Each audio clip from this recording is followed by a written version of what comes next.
రైతు సంక్షేమానికి రాష్ట్ర ప్రభుత్వం పెద్దపీట వేస్తుందని మార్కెట్ కమిటీ చైర్మన్ చెరుకు విజయరెడ్డి అన్నారు. గత ప్రభుత్వంలో రైతులకు వ్యవసాయ యంత్రాల పంపిణీలో ఎలాంటి సబ్సిడీని అందించలేదని ఆరోపించారు.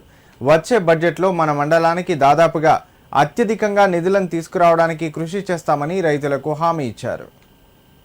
సిద్దిపేట జిల్లా తొగుట మండల కేంద్రంలో రాష్ట్ర ప్రభుత్వం రైతులకు సబ్సిడీపై అందించిన 9 రోటవేటర్లను మార్కెట్ కమిటీ చైర్మన్ చెరుకు విజయరెడ్డి రైతులకు పంపిణీ చేశారు.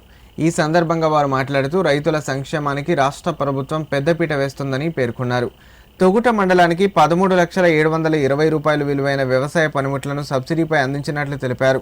అలాగే దుబ్బాక నియోజకవర్గ వ్యాప్తంగా సుమారు 54 లక్షల విలువైన పనిముట్లను సబ్సిడీ ద్వారా రైతులకు అందించడంతో వారికి ఎంతో మేలు జరుగుతుందని అన్నారు. ఈ కార్యక్రమంలో ఆత్మ committee chairman Narender Reddy, market committee vice chairman Narasimhulu, మండల వ్యవసాయాధికారి మోహన్, వ్యవసాయ విస్తరణ అధికారులు నాగార్జున, దేవేందర్, మార్కెట్ కమిటీ డైరెక్టర్లు, ఆత్మ కమిటీ డైరెక్టర్లు పాల్గొన్నారు.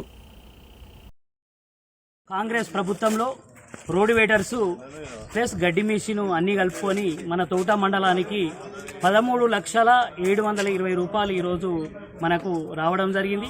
అదేవిధంగా దుబ్బాక నియోజకవర్గంలో మొత్తం చూసుకుంటే 54 లక్షల దాకా ఈరోజు సబ్సిడీ రావడం జరిగింది.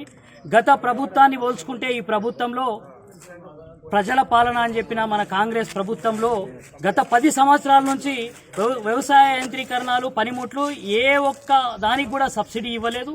మన ప్రభుత్వం ఖచ్చితంగా ఇదాన్ని పనిముట్లలో వ్యవసాయ రంగానికి పెద్దపీట ఇవ్వడం జరుగుతుంది.